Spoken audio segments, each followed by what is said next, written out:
سے جانا نصیب ہو بر محمد و آل محمد بلندتر صلوات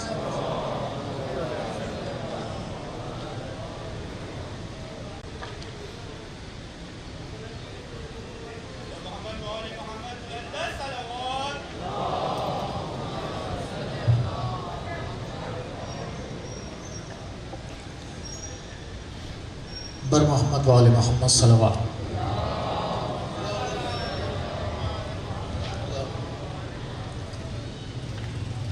بلکہ ایک دفعہ درود بھیجئے باواز بلند نعرہ سے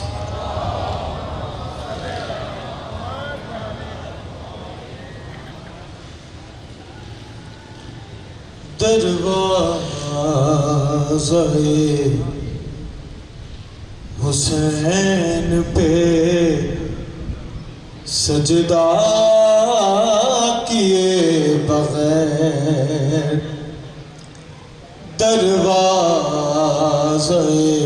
حسین پہ سجدہ کیے بغیر بنتا نہیں ولی کوئی ایسا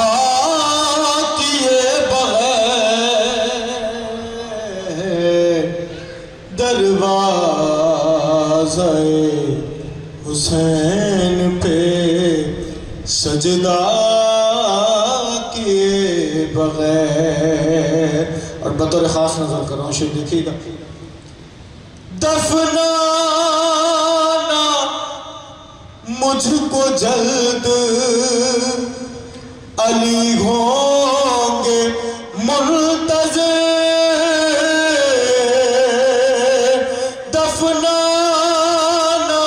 مجھ کو جلد علی ہوں گے منتظر اے لوگوں انتظار کسی کا کیے بغیر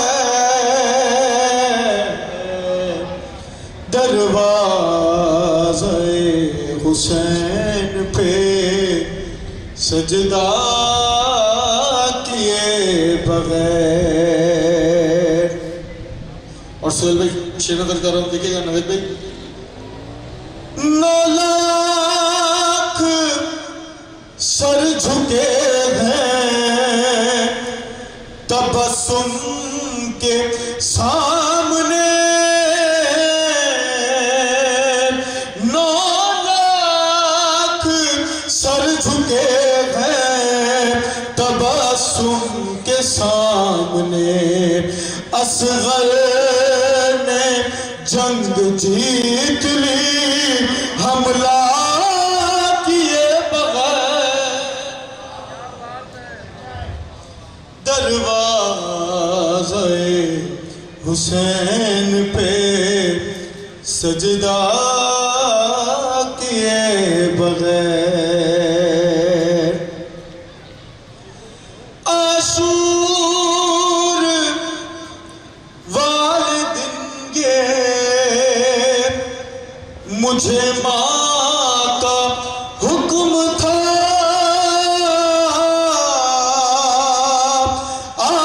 عاشور والدن کے مجھے ماں کا حکم تھا کہ گھر میں نہ آنا خون کا پرسا کیے بغیر دروازہ حسین پہ سجدہ کیے بغیر عباس وہ جریح ہیں جو میدان جنگ میں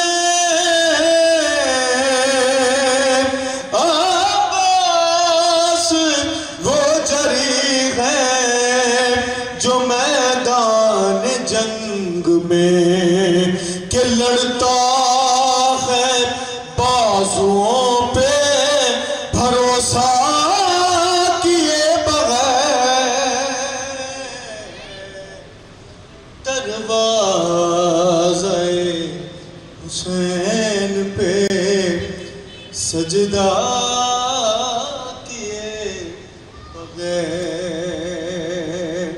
اور بطور خاص نظر کر رہا ہوں قائم نہ ذوالفقار رکھیں گے نعام میں قائم نہ ذوالفقار رکھیں گے نعام میں عباس کے کلیجے کو ٹھنڈا کیے بغیر دروازہ حسین پہ سجدہ کیے بغیر بر محمد والے محمد صلوات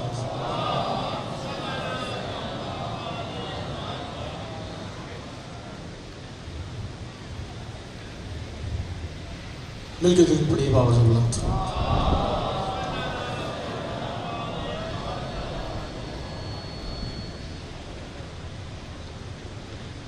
لوگوں یہ فضیلت ہے عباس کے نوکر کی. آپ سب مولا عباس کے نوکر تشریف فرمائے، آپ کی کیا فضیلت ہے پیش کروں دیکھیے کہ لوگوں یہ فضیلت ہے عباس کے نوکر کی، کہ لوگوں یہ فضیلت ہے عباس کے نوکر کی. دنیا پہ حکومت ہے عباس کے نوکر کی، دنیا پہ حکومت ہے عباس کے نوکر کی، کہ عباس کے نوکر کو پرواہ نہیں سانسوں کی. شعر سماعت فرمائیے کہ عباس کے نوکر کو پرواہ نہیں سانسوں کی، سانسوں کو ضرورت ہے عباس کے نوکر کی. لوگوں یہ فضیلت ہے عباس کے نوکر کی، کہ استاد کو یہ کہہ کر کاندھا دیا لوگوں نے. شہید استاد سید جعفر زیدی کو استاد کہا کرتے، شاعر نے کہا خوب لکھا کہ استاد کو یہ کہہ کر کاندھا دیا لوگوں نے، لگتا ہے یہ میت ہے عباس کے نوکر کی. مل کے نعرہ حیدری. لگتا ہے یہ میت ہے عباس کے نوکر کی، لوگوں یہ فضیلت ہے عباس کے نوکر کی. صلوات پر محمد و آل محمد.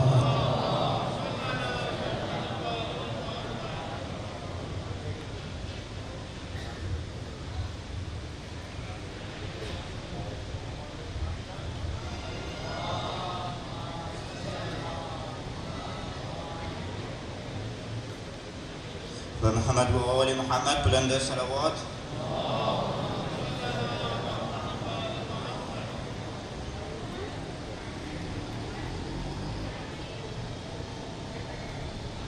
دو شعر پیش کر رہا ہوں جو ہمارے فروع دین میں ایک لازم پارٹ ہے، آپ سمجھ جائیں گے. محمد و آل محمد بلند صلوات.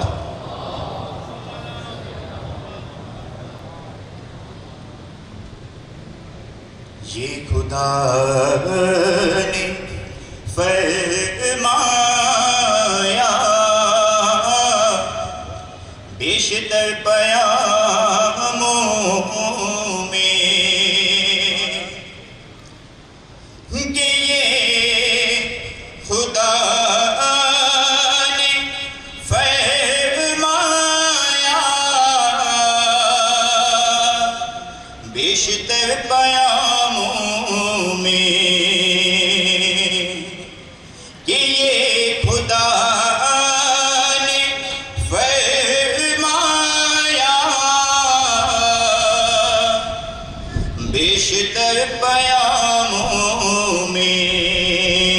کیا فرمایا کہ جو ہے دشمنی زہرا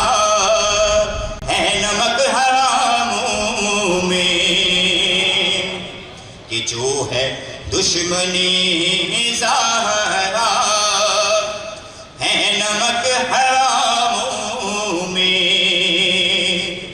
اور ان کا محشر میں کیا حال ہوگا کہ جل رہے ہو دوزخ میں، کر رہے ہو پچھتاوا، کہ جل رہے ہو دوزخ میں، کر رہے ہو پچھتاوا. تو ایک ندا آئے گی کہ بھائی اس طرح تو ہوتا ہے اس طرح کے کاموں میں، اس طرح تو ہوتا ہے اس طرح کے کاموں میں. محمد وآل محمد بلند صلوات.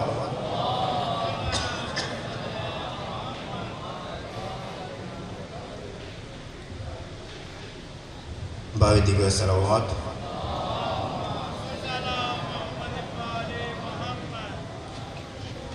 تمام مومنین جو یہاں پہ حاضرین محفل ہیں، سب سے گزارش ہے کہ جب بھی محفل کی مرکزی مجلس میں آئیں تو کیونکہ ایک وبا ایسی پھیلی بھی ہے جس سے ہم سب کو مل کے مقابلہ کرنا ہے، احتیاط بھی کرنی ہے، تو آپ سب سے گزارش ہے کہ پلیز SOPs کا آپ بھرپور خیال رکھیے. یہ انتظامیہ کی طرف سے بھی محفل ہے اور ایک مولائی کی طرف سے بھی محفل میسج ہے آپ لوگوں کی طرف. پر محمد وآل محمد بلند صلوات.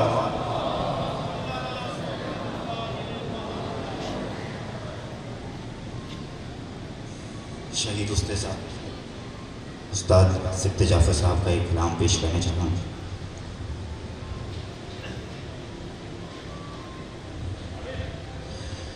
اے جان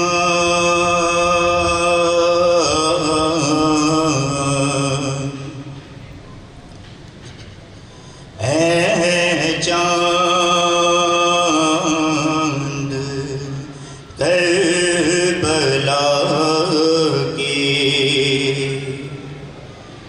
تو نے تو دیکھے ہوں گے، اترے تھے اس زمین پر عرش بری کے تارے. اے چاند کربلا کے تو نے تو دیکھے ہوں گے، اترے تھے اس زمین پر عرش بری کے تارے. اے چاند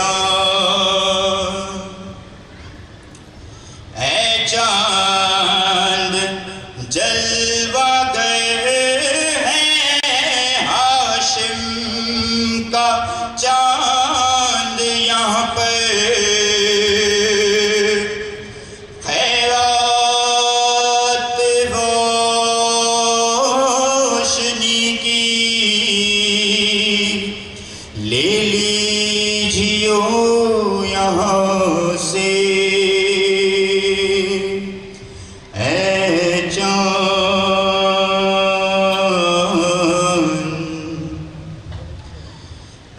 چاند اس زمین پر رکھیو ہمیشہ ٹھنڈک، سوتے جو ہیں یہاں پر زہرا کے ہیں یہ پیارے. اے چاند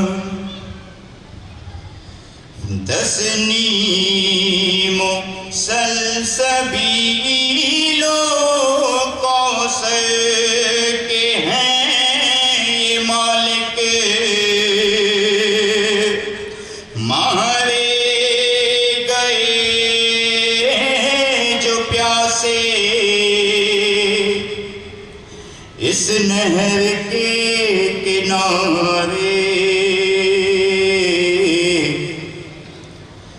ہے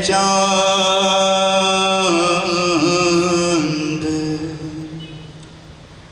ہوئے اور حبیب جیسے جانباز اور احبا مارے گئے یہیں پر انصار شاہدی کے اے چاند مارے گئے یہیں پر بے دردیوں ستم سے مسلم کے دونوں پیارے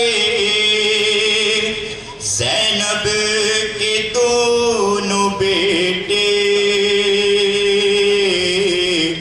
اے چاند کربلا کے پامال ہو رہی تھی قاسم کی لاش رن میں عباس اور سرور چنتے تھے ان کے ٹکڑے اے چاند بازو کٹے یہیں پر عباس با وفا کے اذن وغا نہ پایا پانی بھی لا نہ پائے اے چاند کربلا کے اس سرزمین پہ گزرا سرور پہ یہ بھی صدمہ سینے پہ کھائی برچھی ہم شکل مصطفیٰ نے اے چاند پانی پلانے لائق محل کا کو سرور کیا ملانے تیرے ستم لگا کے اے چاند کربلا کے گردن چھدی پسر کی بازو چھدا بدر کا دونوں تڑپ تڑپ گئے پیاسے جہاں سے گزرے اے چاند کربلا کے اس بن میں ایک بچی بابا کو ڈھونڈتی تھی بکھرے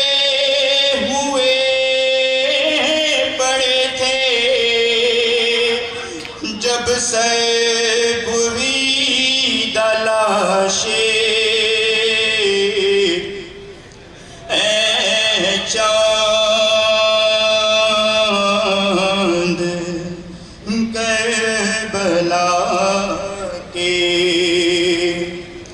دھونے تو دیکھے ہوں گے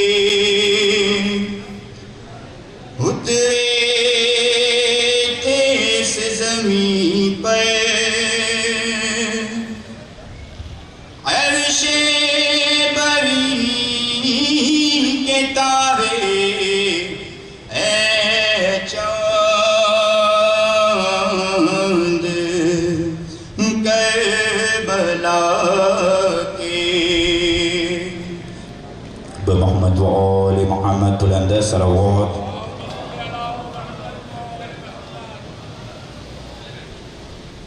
بعد دیگر صلوات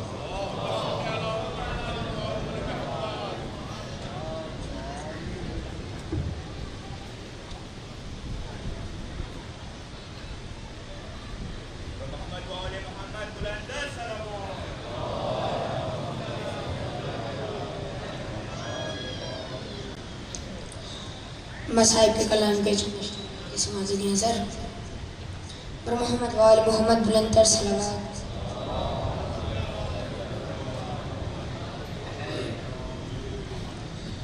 رہ گئی بیٹی علی کی غم اٹھانے کے لیے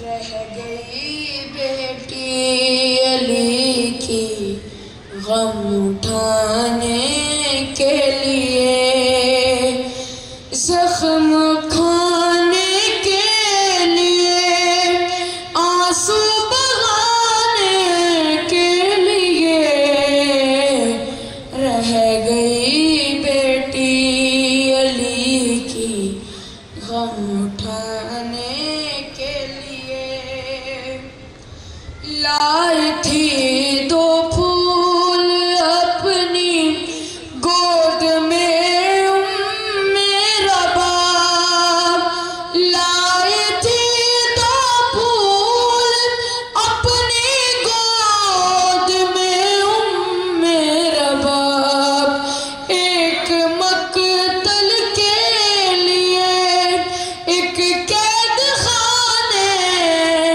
کے لیے رہ گئی بیٹی علی غم اٹھانے کے لیے آتے جاتے جس کو دیکھو ظلم کرتا ہے شدید آتے جاتے جس کو دیکھو ظلم کرتا ہے شدید پشت عابد رہ گئی ہے تازیانے کے لیے رہ گئی بیٹی علی کی غم اٹھانے کے لیے بارہا زینب گزری شام کے بازار سے بارہا زینب ہے گزری شام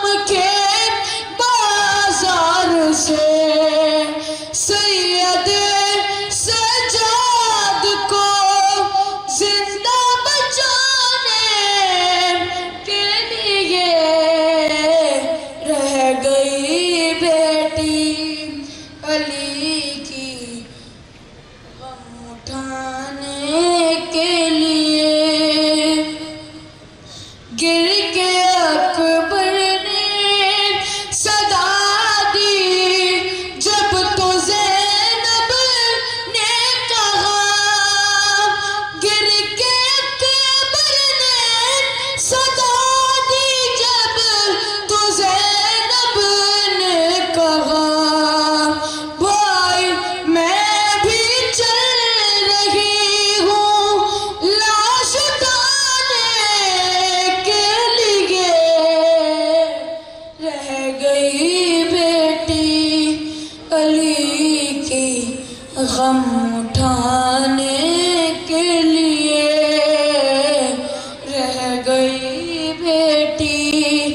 علی کی غم اٹھانے کے لیے، زخم کھانے کے لیے، آنسو بہانے کے لیے، رہ گئی بیٹی علی کی غم اٹھانے کے لیے۔ پر محمد وآل محمد بلند تر صلوات۔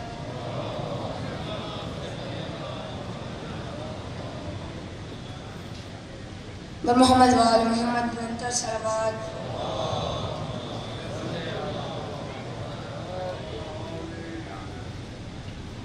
تیری زہرا کو زمانے نے ستایا بابا، تیری زہرا کو زمانے نے ستایا بابا، تیرے فرمان کو لوگوں نے بھلایا بابا۔ پر محمد وآل محمد بلند تر صلوات۔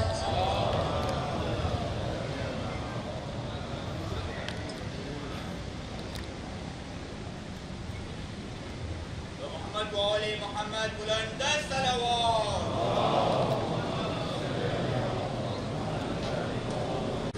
مرحوم مومنین و مومنات، خصوصیت کے ساتھ ممبر کی خدمت کرنے والے حضرت آیت اللہ العظمیٰ علامہ سید علی نقی صاحب، علامہ رشید ترابی، علامہ اظہر حسن زیدی، علامہ طالب جوہری، علامہ ذیشان حیدر جوادی اور دیگر تمام مرحوم ذاکرین کو، خطباء کو، سلام گزاروں کو اور شہزاد کی کسی طرح سے بھی خدمت کرنے والوں کو یاد کرتے ہوئے سورہ فاتحہ۔ بسم اللہ الرحمن الرحیم، الحمد للہ رب العالمین الرحمن الرحیم مالک یوم الدین، ایاک نعبد و ایاک نستعین، اہدنا الصراط المستقیم صراط الذین انعمت علیہم غیر المغضوب علیہم ولا الضالین برحمتک یا ارحم الراحمین۔ صلوات علی محمد و آل محمد۔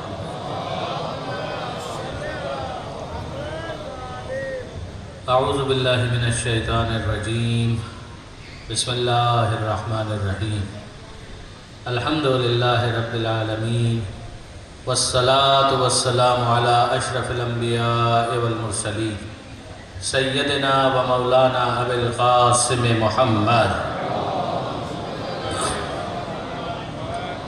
و اہل بیتہ الطیبین الطاہرین المعصومین المظلومین المنتجبین المنتخبین المیامین، لا سیما علی الامام المنتظر والحجة الثانی عشر الذین اذهب اللہ عنہم الرجس وطہرہم تطہیرا۔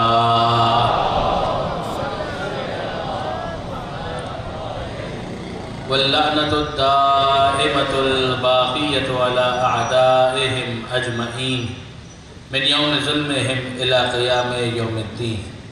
اما بعد، وقد قال اللہ سبحانہ وتعالی فی القرآن الحکیم، بسم اللہ الرحمن الرحیم، وَلَنَبْلُوَنَّكُمْ بِشَيْءٍ مِّنَ الْخَوْفِ وَالْجُوعِ وَنَقْصٍ مِّنَ الْأَمْوَالِ وَالْأَنفُسِ وَالثَّمَرَاتِ وَبَشِّرِ الصَّابِرِينَ الَّذِينَ إِذَا أَصَابَتْهُمْ مُصِيبَةٌ قَالُوا إِنَّا لِلَّهِ وَإِنَّا إِلَيْهِ رَاجِعُونَ۔ صلوات علی محمد وآلہ۔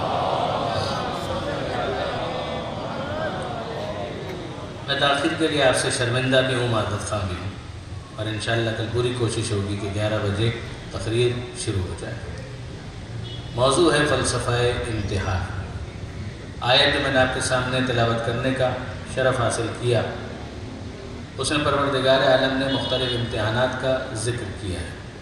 کل انشاءاللہ اس آیت کے ترجمے اور تشریح پر بات ہوگی، مگر ایک بنیادی سوال جو ذہن میں آتا ہے وہ یہ کہ امتحان لیا کیوں جاتا ہے؟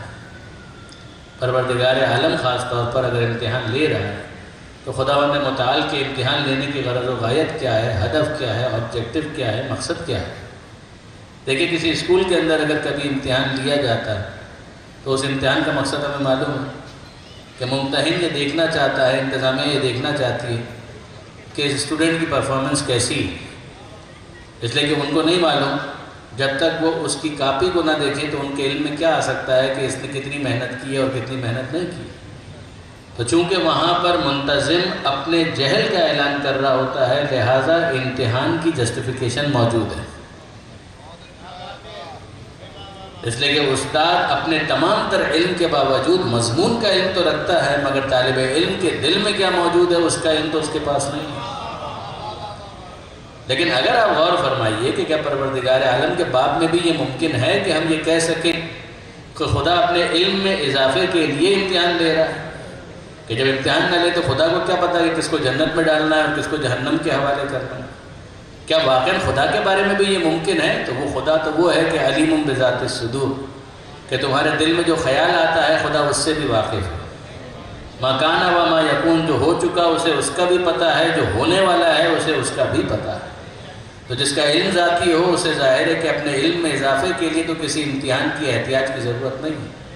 تو پھر اس کے بعد اس علم کا جب معاملہ منفی ہو گیا کہ وہ تو پہلے سے ہی موجود ہے، تو پھر پروردگار عالم کا امتحان لینے کا کیا مقصد ہو سکتا ہے؟ دیکھیے برادران عزیز، سوال تو بنتا ہے. انصاف کی بات یہ ہے کہ یہ سوال بڑا جسٹیفائڈ ہے، ویلڈ ہے. بزرگان ہو سکتا ہے مروت میں یہ سوال نہ کریں، مگر بچوں اور نوجوانوں کے ذہن میں تو یہ سوال آئے گا. اور ہم صرف ڈانٹ کے تو خاموش نہیں کر سکتے، اس لیے کہ ڈانٹ کر اگر خاموش کر بھی دیا تو وہ خاموش تو ہو جائیں گے، مگر دل میں موجود خلش تو دور نہیں ہوگی. کہ کیا پروردگار عالم کا معاملہ بھی ہماری اسکول کی انتظامیہ جیسا ہے؟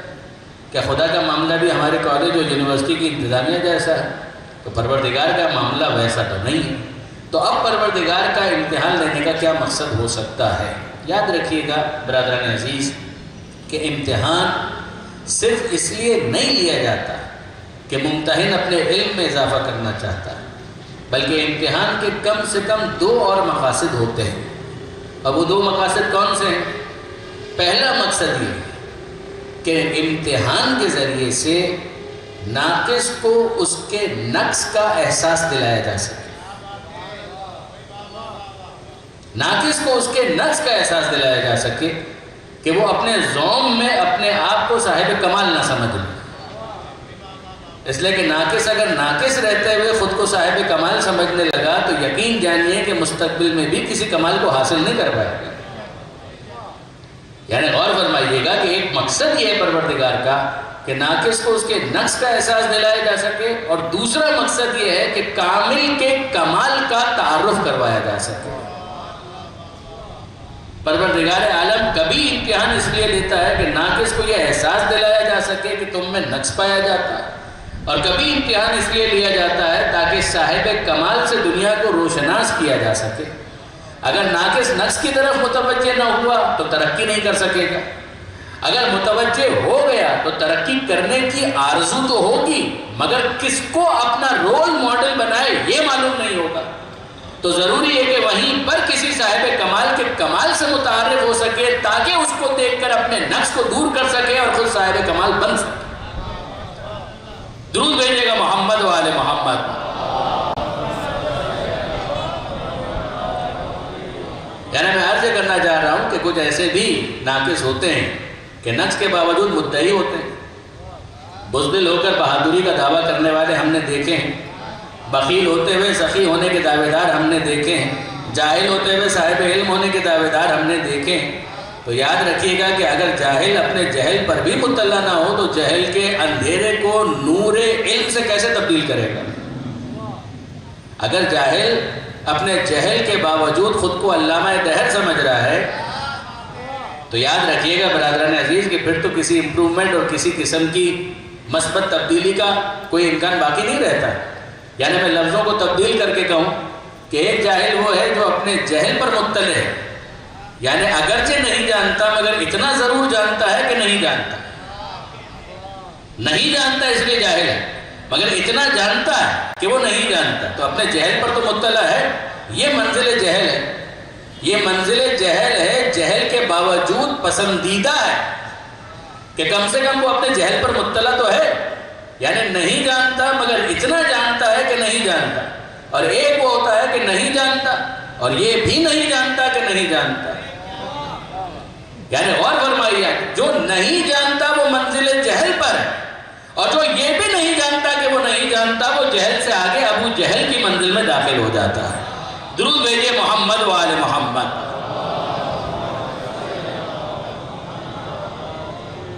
یعنی اب برادران عزیز میں 2 مثالیں آپ کی خدمت میں عرض کروں تاکہ اپنی بات کو آگے بڑھا سکوں. اور یہ جناب آیت اللہ العظمیٰ علامہ سید علی نقی صاحب کی بیان کردہ مثالیں. انصاف یہ ہے کہ ان کا ذکر ہو. انہوں نے اس کانسیپٹ کو سمجھانے کے لیے 2 مثالیں دی اور دونوں مثالیں بہت حسین اور خوبصورت اور جاذب اٹریکٹیو یعنی دل کو چھو جانے. میں نے آپ سے گزارش کی کہ کبھی امتحان اس لیے ہوتا ہے کہ ناقص کو اس کے نقص کا احساس دلایا جا سکے اور کبھی اس لیے ہوتا ہے امتحان کہ صاحب کمال کے کمال سے دنیا کو روشناس کرایا جا سکے. یہی گزارش کی. اب ذرا مثال سنیں. ایک شخص ہے وہ گیا سونار کے پاس جوہری جیولر شاپ اور وہاں پر وہ گیا اپنا سونا بیچنے کے لیے کہ جناب یہ ہمارے پاس سونے کا سیٹ ہے ذرا اس کے دام لگائیے.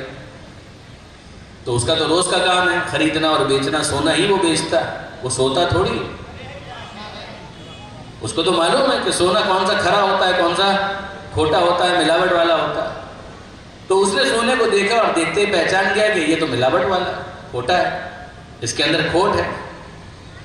تو اس نے اس کے دام جو لگائے وہ بیچنے والے کو کم محسوس ہوئے. جب کم محسوس ہوئے تو اس نے شکوہ کیا. اس نے کہا کہ جناب یہ جو آپ دام لگا رہے ہیں تو بہت کم ہے میرا سونا ایسا اور میرا سونا ویسا. تو اس نے مسکرا کر کسوٹی نکالی. اب آپ مجھے بتائیے یہ کسوٹی وہ کیوں نکال رہا ہے؟ سونے کو پرکھے گا مگر یہ پرکھ یہ جانچ کیا وہ اپنے علم میں اضافے کے لیے کر رہا ہے؟ وہ اپنے علم میں اضافے کے لیے کسوٹی نہیں نکال رہا. اسے تو معلوم ہے دیکھتے ہی وہ سمجھ گیا کہ یہ سونا کھرا نہیں ہے اس میں ملاوٹ ہے. مگر یہ کسوٹی اس نے اپنے لیے نہیں نکالی ہے جو بیچنے کے لیے آیا ہے اس کے لیے نکالی ہے تاکہ اسے پتا چل سکے کہ وہ کتنے پانی میں ہے اور یہ بھی پتا چل سکے کہ سونے پر کتنا پانی چڑھایا ہوا ہے. آپ نے غور فرمایا برادران عزیز؟ تو اس کا یہ کسوٹی نکالنا اپنے لیے نہیں. ایک دفعہ کسوٹی نکال لی اور سونے کو پرکھا اور پرکھنے کے بعد دکھا دیا کہ دیکھ لیجیے یہ ہے آپ کا سونا. یہ ہے وہ چیز جو بنام سونا آپ میرے پاس بیچنے کے لیے لائے تھے. تو اب اگر وہ کم قیمت لگائے گا تو بیچنے والے کو شکوہ نہیں رہے گا کہ ہاں ٹھیک ہے جناب جو قیمت بنتی ہے وہی لگائی گئی ہے. غور فرمایا آپ نے؟ اب اسی مثال کو ادر وے راؤنڈ لے آئیے. دوسری طرف سے آئیے اور وہ کیا کہ کوئی صاحب گئے سونا خریدنے کے لیے اور سونار کے پاس جا کر جیولر شاپ پر جا کر اس نے کہا کہ صاحب میں ایک سونا خریدنا چاہتا ہوں ایک سیٹ بنوانا چاہتا ہوں ہار بنوانا چاہتا ہوں میں خریدنا چاہتا ہوں ذرا دکھائیے اور مجھے خالص سونا چاہیے میں خالص سونے کا طلبگار ہوں. تو دکاندار اس کا تو روز کا کام ہے تو اس نے خالص سونے کا بنا ہوا ایک سیٹ سامنے لا کر رکھ دیا اور جب قیمت بتائی تو اب تو یہ خریدار ہے تو اب ان کو قیمت زیادہ لگ رہی ہے. تو انہوں نے مشکوک نظروں سے اس سونے کو دیکھنا شروع کیا کہ پتہ نہیں خالص ہے بھی نہیں خراب ہے کہ نہیں ہے صحیح ہے یا نہیں ہے ملاوٹ والا ہے یا نہیں ہے. تو جیسے ہی اس سونار نے مشکوک نظروں کو مشاہدہ کیا تو پھر کسوٹی نکالی. ایک مرتبہ پھر یہ کسوٹی وہ اپنے علم میں اضافے کے لیے نہیں نکالی. یہ کسوٹی اب جو نکالی گئی ہے وہ کس لیے تاکہ جو خریدار ہے اس کا اطمینان کروایا جا سکے کہ جناب جو میں آپ کو بیچ رہا ہوں وہ کھرا سونا ہے ملاوٹ والا نہیں ہے. آپ نے غور فرمایا؟ اور اب جب واقعاً کسوٹی کے اوپر اس کو پرکھ لیا گیا اور جو خریدار تھا وہ مطمئن ہو گیا تو اب اگر وہ اونچی قیمت مانگے گا تو یہ برا نہیں مانگے گا. وہ کہے گا کہ ہاں جناب صحیح بات ہے کہ قیمت تو اب اس کی اتنی ہی ہونی چاہیے جب سونا کھرا ہے تو قیمت بھی زیادہ ہونی چاہیے. یہ بات اگر آپ کے لیے واضح ہو گئی تو برادران عزیز درود بھیجیے محمد و آل محمد.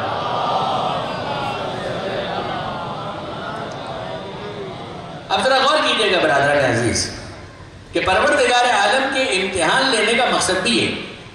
وہ اپنے علم میں اضافہ نہیں کرنا چاہتا اس کے علم میں تو سب کچھ ہے مگر کبھی وہ ناقص نفوس کو نقص کا احساس دلوانا چاہتا اور کبھی صاحبان کمال کے کمال کا تعارف کروانا چاہتا. یہی بنیادی پوسٹولیٹ تھا یہی بنیادی اسٹیٹمنٹ تھا. اب ذرا آگے بڑھیے. اگر ہر جنگ میں پیغمبر اکرم کو آسانی سے فتح حاصل ہو جایا کرتی تو آپ انصاف سے مجھے بتائیے جتنے مجاہدین اسلام ہیں وہ ایک درجے کے بہادر ہوتے؟ اگر ہر غزوے میں ہر جنگ میں آسانی کے ساتھ فتح مل جائے گا، کسی قسم کی زحمت ہی نہ ہو، کوئی مشکل ہی نہ ہو، کوئی پریشانی ہی نہ ہو، تو دعوے کی حد تک تو سبھی بہادر ہیں۔ تو غور فرمائیے گا کہ ضروری ہے کہ امتحان ہو، اور اس امتحان کے نتیجے میں جو ثابت قدم بہادر شجاعان لشکر پیغمبر ہے وہ نکھر کر سامنے آ سکتا۔ تو آزمائی جب ہوگی تو کیا ہوگا؟ مثلا کبھی یہ ہوگا کہ 100 افراد تھے میدان میں، 50 ثابت قدم رہے، 50 چلے گئے۔ اب جو بھی بشری کمزوریاں رہی ہوں، لیکن بہرحال وہ ٹک نہ سکے، وہ رہ نہ سکے، تو وہ چلے گئے۔ قرآن مجید نے اس کا ذکر بھی کیا ہے سورہ آل عمران میں اور دیگر مقامات پر، پروردگار عالم نے اس پر گفتگو فرمائی ہے۔ لیکن میں عرض کرنا چاہ رہا ہوں کہ ذرا غور کیجئے کہ وہ 50 تو چلے گئے، 50 موجود ہیں، تو اتنا تو سمجھ میں آ گیا کہ ان 50 کے مقابلے میں یہ 50 ثابت قدم تھے۔ تو صاحبان کمال کا تعارف بھی ہو گیا اور ناقص کو اس کے نقص کا پتہ بھی چل گیا۔ غور فرمایا برادران عزیز آپ نے؟ لیکن اگر پروردگار کا منشا یہ ہے کہ بھئی 50 تو نکھر کر سامنے آ گئے، مگر ان 50 میں سے بھی جو نمایاں افراد ہیں وہ کھل کر سامنے آ جائیں، تو اس کا مطلب یہ ہے کہ امتحان کی سختی میں مزید اضافہ ہونا چاہیے۔ اور مزید جب امتحان میں اضافہ ہوا تو مثلا 25 رہ گئے، تو پتہ چلا کہ جو 75 تھے ان میں وہ ثبات قدم نہیں تھا، ان 25 میں ثبات قدم موجود ہے۔ لیکن اب مجھے بتائیے کہ منشاء پروردگار اگر یہ ہے کہ اس ترتیب کو اسی طرح سے قائم رکھا جائے یہاں تک کہ وہ ایک بہادر نکھر کر سامنے آ جائے، تو پھر یہ ہوگا نا کہ معاملہ کبھی اتنا سخت ہو جائے کہ سب چلے جائیں اور وہ ایک فرد فرید شخص وحید باقی رہ جائے، اور وہ اتنا نمایاں ہو جائے کہ کسی اور کو نہیں، فرشتے کو کلمہ پڑھنا پڑے کہ لا فتح الا علی لا سیف الا ذوالفقار۔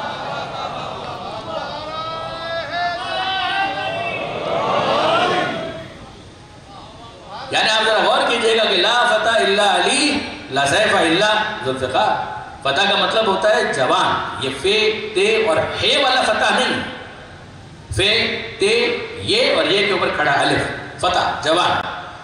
لا فتح الا علی لا سیف الا ذوالفقار۔ ایک مرتبہ پھر حضرت علامہ سید علی نقوی صاحب یاد آئے، وہ بہت اچھوتے انداز میں اس پر تبصرہ فرمایا کرتے تھے۔ وہ کہتے تھے کہ بھائی معلوم یہ ہوتا ہے کہ ملک ہے، فرشتہ ہے، ظاہر ہے کہ فرشتے کو علم نحو عربی کی کتابیں تو نہیں پڑھائی جاتی، اب ظاہر ہے کہ اس کا تو مسئلہ یہ ہے کہ اس کو تو عربی اس انداز سے تو نہیں پڑھائی جاتی، تو اس نے ایک ترکیب یاد رکھ لی جو اس کے سامنے بہت زیادہ بیان کی جاتی ہے۔ اب جو کچھ بھی بیان کرنا ہوتا ہے گویا اس کے انداز سے بیان کر دیتا ہے۔ وہ ترکیب کیا ہے کہ لا الہ الا اللہ، اس کو تو یہ کلمہ اتنا پسند آ گیا کہ اللہ کے سوا کوئی معبود نہیں ہے، تو وہ اسی ترکیب میں جو کچھ بیان کرنا ہو عام طور پر اسی طرح سے بیان کرتا ہے۔ توحید کا بیان ہو تو کہتا ہے لا الہ الا اللہ، اور اگر کسی کے لا فتح ہونے کا اعلان کرنا ہو تو کہتا ہے لا فتح الا علی لا سیف الا ذوالفقار۔ درود بھیجیے گا محمد و آل محمد۔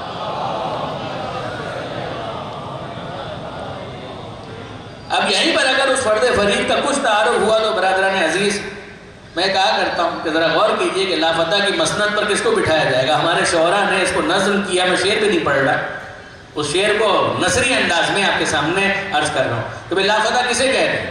کون ہوتا ہے لا فتح کی مسند پر؟ یعنی وہ کہ جس کے لیے یہ پورا کلمہ آ جائے لا فتح الا علی، اسے شارٹ کر کے کہا جائے گا تو یہ کہا جائے گا لا فتح حقہ کے بنائے لا الہ است حسین، تو وہاں پر پورا کلمہ مراد ہے لا الہ الا اللہ، پس بنائے لا الہ گردید اس، اقبال نے بھی کہا، تو وہاں پر بھی لا الہ، مگر مقصود تو پورا کلمہ ہے نا۔ تو یہاں پر عام طور پر کہا جاتا ہے شاہ لا فتح، لا فتح، تو لا فتح کون ہوتا ہے جو لا فتح کی مسند پر ہو؟ یہ آپ کے ذوق سے بہت قریب ہو کر عرض کر رہا ہوں برادران عزیز کہ غور کیجئے گا، لا فتح کون ہوتا ہے؟ جو میدان میں کبھی لا فتح نہ ہو وہی لا فتح ہوا کرتا ہے۔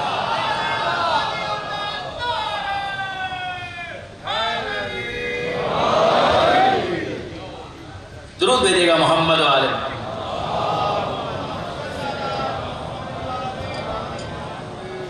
غور فرمایا برادران عزیز آپ نے، تو یہ معاملہ تو ہے اس طریقے سے۔ عرض کر رہا تھا کہ جو اب تک میں نے گزارش کی اس کا خلاصہ ہی کہ پروردگار عالم صاحب کمال کے کمال کا تعارف کروانے کے لیے اس کا امتحان لیتا ہے. یہ پروردگار کا مزاج ہے، یہ پروردگار کا انداز ہے. تو اب ہمارے سامنے ایک حدیث بھی ہے کہ اشد الناس بلاءً الانبیاء ثم الاولیاء فالامثل والامثل، کہ امتحانوں میں سختر امتحان ہوتا ہے انبیاء کا، اولیاء کا، پھر جو جتنا خدا سے مقرب. تو اس کا مطلب یہ ہے کہ جیسے جیسے رتبہ بڑھے گا ویسے ویسے امتحان بھی سختر ہوتا چلا جائے گا. جن کے رتبے ہیں سوا ان کو سوا مشکل ہے. شاعر نے بھی یہ کہا کہ جن کے رتبے ہیں سوا ان کو سوا مشکل ہے. اور انصاف کی بات یہ ہے کہ یہ بات تو بالکل مشاہدے کی ہے. غور فرمائیے کہ کلاس 1 میں جو امتحان ہوگا کلاس 5 میں اس سے بڑھ کر ہی ہوگا، اور جو کلاس 10 میں ہوگا اس کا امتحان اور زیادہ سخت ہوگا. جو اسکول والے کا امتحان ہوگا، کالج والے کا امتحان اس سے زیادہ ہوگا. جو یونیورسٹی والا ہے اس کا امتحان اور زیادہ سخت ہوگا. غور فرمایا آپ نے؟ تو ہم دیکھ رہے ہیں کہ جیسے جیسے رتبہ بڑھتا ہے ویسے ویسے امتحان سختر ہوتا چلا جاتا ہے. قرآن میں بھی ایک لَتَرْكَبُنَّ طَبَقًا عَنْ طَبَقٍ، ایک کے بعد دوسرا مرحلہ، ایک کے بعد دوسرا طبقہ تمہارا منتظر ہے کہ جس میں تمہیں داخل ہونا ہے. غور فرمایا برادران عزیزہ؟ تو اس کا مطلب یہ ہے کہ رتبہ بڑھے گا تو پروردگار کا امتحان بھی بڑھے گا، تاکہ اس کے ذریعے سے کمال سے دوسرے افراد آشنا ہوتے چلے جائیں کہ یہ صاحب کمال ہے. تو اب ہمارے سامنے منطق کی اصطلاح میں استدلال کے 2 طریقے. پریشان مت ہوئیے گا، 2 اصطلاحات میں استعمال کروں گا. برہان کہتے ہیں دلیل کو. علم منطق کے اندر دلیل اور برہان اور ان ساری چیزوں پر گفتگو ہوتی ہے. تو برہان کہتے ہیں دلیل. قرآن مجید میں بھی یہ لفظ استعمال ہوا، ہاتھو برہانکم ان کنتم صادقین. اگر سچے ہو تو لڑنے کی کیا ضرورت ہے؟ برہان لے کر آؤ، دلیل لے کر آؤ. اگر کوئی آرگومنٹ ہے تو اس کو پریزنٹ کرو، اپنی دلیل کو اسٹیبلش کرو. ضرورت کیا ہے؟ لڑنے کی کیا ضرورت ہے؟ دست و گریباں ہونے کی کیا ضرورت ہے؟ غور فرمایا آپ نے؟ یہ قرآن مجید کا مزاج ہے. تو برہان کہتے ہیں دلیل کو، آرگومنٹ کو. منطق میں یہ کہا جاتا ہے، یہ علم منطق کی میں بات کر رہا ہوں جس کے مؤسس ارسطو کہے جاتے ہیں. تو اس کے اندر کہا جاتا ہے جناب برہان کی 2 قسمیں ہیں. ایک ہے برہان انی اور دوسرے ہے برہان لمی. آپ پریشان تو نہیں ہوئے؟ برہان انی لمی نہیں، میں اس کی تفصیل میں نہیں جاؤں گا، لیکن صرف سمجھانے کے لیے عرض کر رہا ہوں. برہان انی اور برہان لمی نہیں، یہ املی نہیں ہے، یہ املی نہیں ہے، لمی. برہان انی اور برہان لمی. آسان الفاظ میں ایک ہے سبب اور ایک ہے اثر، کاز اور ایفیکٹ. تو کبھی کاز سے ایفیکٹ پر استدلال کیا جاتا ہے اور کبھی ایفیکٹ سے کاز پر استدلال کیا جاتا ہے. کبھی سبب سے اثر پر دلیل قائم کی جاتی ہے اور کبھی دلیل سے سبب پر اثر پر، اثر کے ذریعے سبب پر دلیل قائم کی جاتی ہے. میں مثال آپ کی خدمت میں عرض کروں. آپ نے دھوئیں کو دیکھا، آگ کو نہیں دیکھا، مگر یہ کہا جاتا ہے there cannot be smoke without fire، کہ آگ کے بغیر تو دھواں نہیں اٹھ رہا. تو نظر تو دھواں آ رہا ہے، مگر آپ نے اثر کو دیکھا اور دلیل قائم کی سبب پر کہ جناب جب آگ نظر نہیں بھی آ رہی لیکن دھواں تو دکھ رہا ہے، تو اس کا مطلب کہیں نہ کہیں آگ لگی ہوئی. اور فرض کیجئے کہ کہیں پر آگ لگانے کی تیاری ہو رہی ہو تو دمے کے مریض ہیں وہ وہاں سے جانے کی تیاری کرتے ہیں. تو کیوں؟ لیکن آگ لگ رہی ہے تو آگ ہی تو لگ رہی ہے، آپ کو کیا مسئلہ ہے؟ کہ دھواں میرے لیے نقصان دہ ہے. کہ ابھی تو آگ کی بات ہو رہی ہے، دھوئیں کو آپ نے کیسے جج کر لیا؟ کہا کہ جب آگ ہے تو دھواں تو اٹھے گا. غور فرمایا آپ نے؟ یعنی اس کی مثالیں تو میں بہت ساری دے سکتا ہوں کہ ذکر علی آئے گا تو چہرے پر مسکراہٹ تو آئے گی، اور اگر منافق ہے تو ذکر علی آئے گا تو چہرہ ہوا ہو جائے گا. اور بالکل اسی طریقے سے محرم آئے گا تو مجلس تو ہوگی. محرم آئے گا تو فرش ادا تو بچھے گا، اور محرم آئے گا تو ادادار فرش ادا پر تو آئیں گے. درود بھیجیے محمد و آل محمد.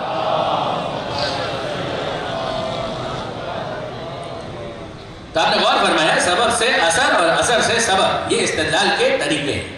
اچھا، اور اس کی آسان سی مثال کیا ہے؟ آسان سی مثال یہ ہے کہ بھائی آپ نے سادہ پانی لے جا کر فریج میں رکھ دیا، تو کسی نے دیکھا اور کہا فریج میں رکھ رہے ہو تو ہاں ٹھیک ہے 1 گھنٹے کے بعد یہ ٹھنڈا ہو جائے. تو آپ نے کیسے جج کیا کہ صاحب فریج سبب ہے، ٹھنڈک کریٹ کرتا ہے، خنکی پیدا کرتا ہے. تو اس کا مطلب یہ ہے کہ کچھ خنکی پیدا ہوگی اور 1 گھنٹے کے بعد زیادہ ہو جائے گی تو یہ ٹھنڈا ہو جائے گا. تو سبب سے اثر کے اوپر آپ نے ایک دلیل، ایک استدلال قائم کیا. آپ نے فریج کو نہیں دیکھا لیکن آپ کے سامنے کسی نے ٹھنڈا پانی لا کر رکھ دیا. آپ نے کہا اتنا ٹھنڈا، کتنی دیر سے اس کو فریج میں رکھا ہوا تھا؟ تو کہ آپ کو کیسے پتا کہ فریج میں رکھا تھا؟ کہ جدید دنیا کے اندر یہی ہوتا ہے، پانی ٹھنڈا کرنے کے لیے فریج میں یا ڈسپینسر میں رکھا جاتا ہے. تو ہم سمجھ گئے کہ جناب وہاں سے یہ پانی آیا ہے، اتنی ٹھنڈک اس کی بتا رہی ہے کہ یہ پانی وہاں سے آیا ہے. تو غور فرمائیے گا برادران عزیز کہ یہ اگر استدلال کا طریقہ کار واضح ہو گیا تو اب آئیے جو میں آپ کے سامنے تھیسس عرض کر رہا تھا وہ کیا تھا کہ اگر کمال زیادہ ہے، مرتبہ زیادہ ہے تو پھر امتحان بھی زیادہ ہوگا. اس کا مطلب یہ ہوا کہ کمال سبب امتحان ہے، امتحان وہ اثر ہے کہ جو کمال کے سبب کے ماتحت ہے. جتنا کمال بڑھتا جائے گا تو امتحان کم نہیں ہوگا، امتحان بڑھتا چلا جائے گا. ڈائریکٹلی پروپورشنل ہے، راست متناسب. اور فرمایا برادران عزیز آپ نے. اب ذرا آگے چلیے میرے ساتھ، دیکھیے برادران عزیز اگر یہ بات واضح ہوئی تو اب دو طریقے ہیں. ایک طریقہ کار یہ ہے کہ پہلے ہم کمال کی فہرست مرتب کریں کہ کمال کہتے کس کو ہے، پھر اس کے بعد وہ سارے کمالات ڈھونڈیں کس انسان میں. پھر اگر ہمیں نہ بھی پتا ہو تو ہم خود سے سمجھ جائیں گے کہ اگر سارے کمال اس میں زیادہ ہیں تو امتحان بھی اس کا زیادہ ہوا ہوگا.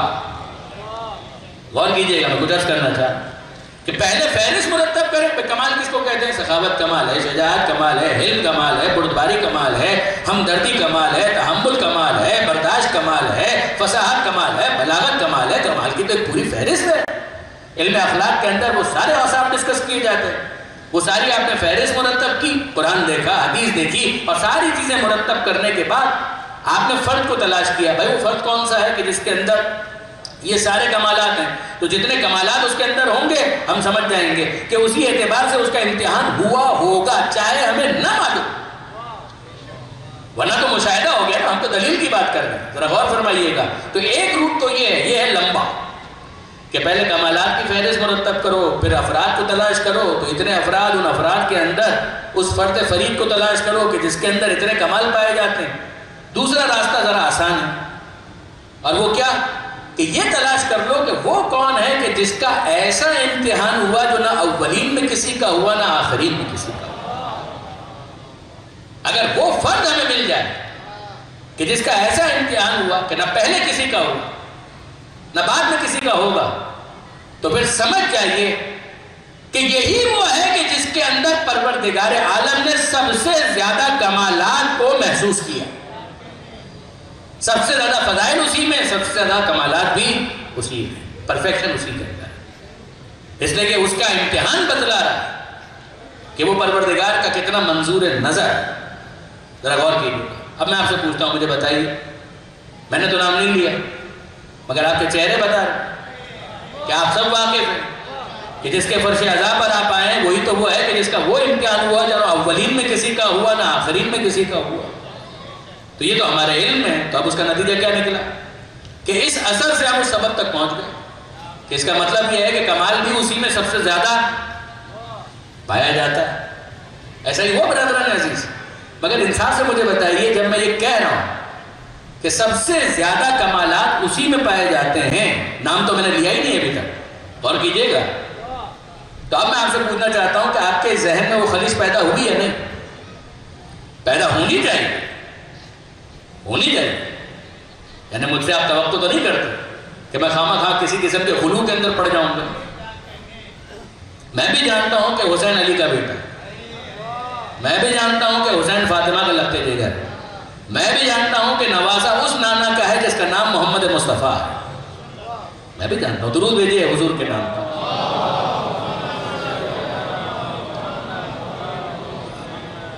لیکن پھر اس کے بعد یہ جو پورا میں نے آپ کے سامنے آرگومنٹ ایک دلیل کی صورت میں پیش کیا، اس کا کیا ہوگا؟ اچھا اس کو رکھیے ایک طرف، اس کو رکھیے ایک طرف، اس کو پارک کر لیجیے ذہن میں کہیں پر محفوظ کر لیجیے. اور اب آئیے دوسری طرف. ختمی مرتبہ احمد مجتبیٰ محمد مصطفیٰ صلی اللہ علیہ وآلہ وسلم، پیغمبر اکرم کا ایک فرمان عالی شان ہے اور متفق علیہ. اور وہ کیا کہ پیغمبر فرماتے ہیں کہ ما اوذی نبی قط کما اوذی. حضور فرماتے ہیں ما نہیں، اوذیہ اذیت دی گئی نبیٌ کسی بھی نبی کو قطعاً کما اوذی جتنی اذیت مجھے دی گئی اتنی کسی کو اذیت نہیں دی. یہ حضور کا فرمان. پھر سنیے گا ما اوذی نبی قط کما اوذی کسی نبی کو اتنی اذیت نہیں دی گئی کہ جتنی اذیت مجھے دی. کمال. اچھا یہ پیغمبر اکرم کا فرمان اس اصول کے بالکل مطابق ہے.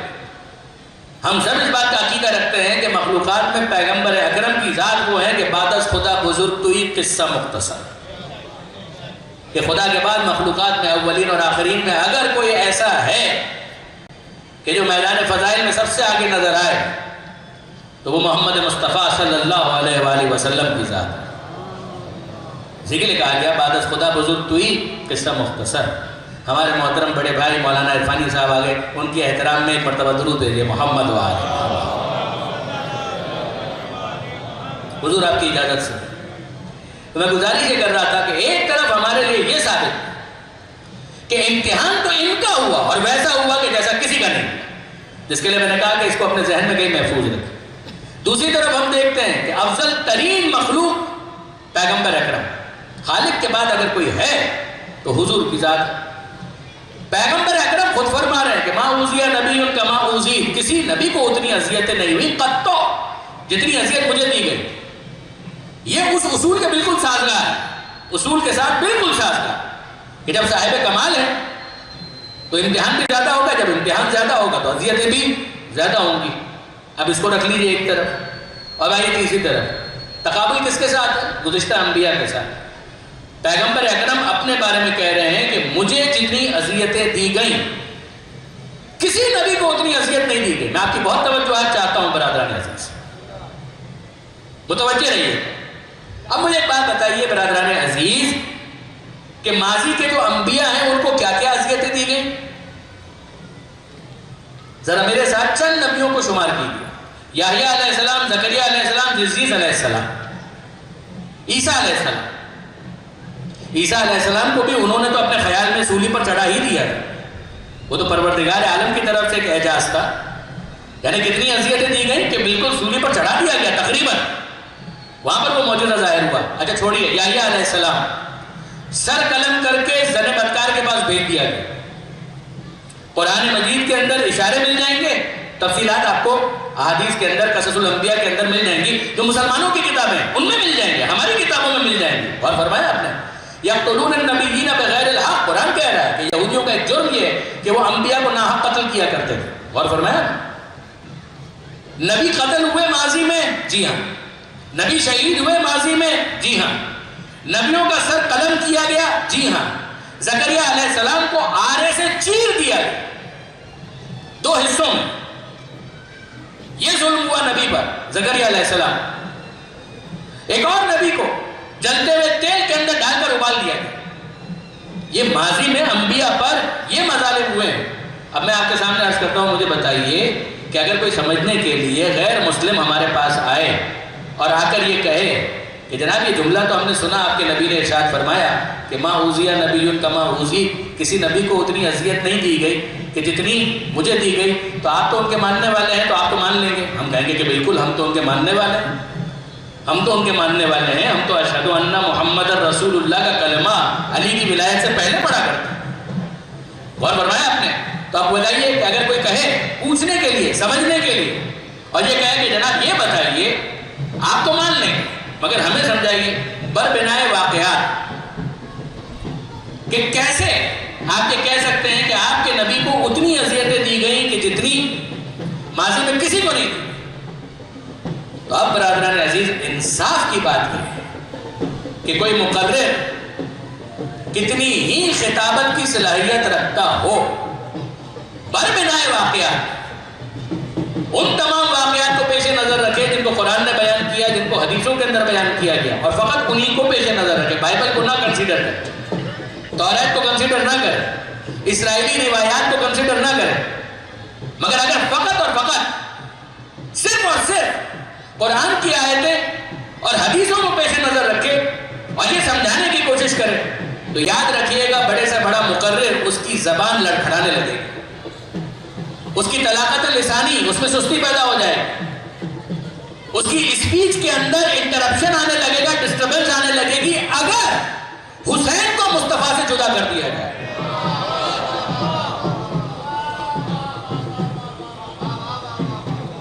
اگر حسین کو مصطفیٰ سے جدا کر دیا جائے تو شاید وہ اس جملے کو جسٹیفائی نہ کر پائے.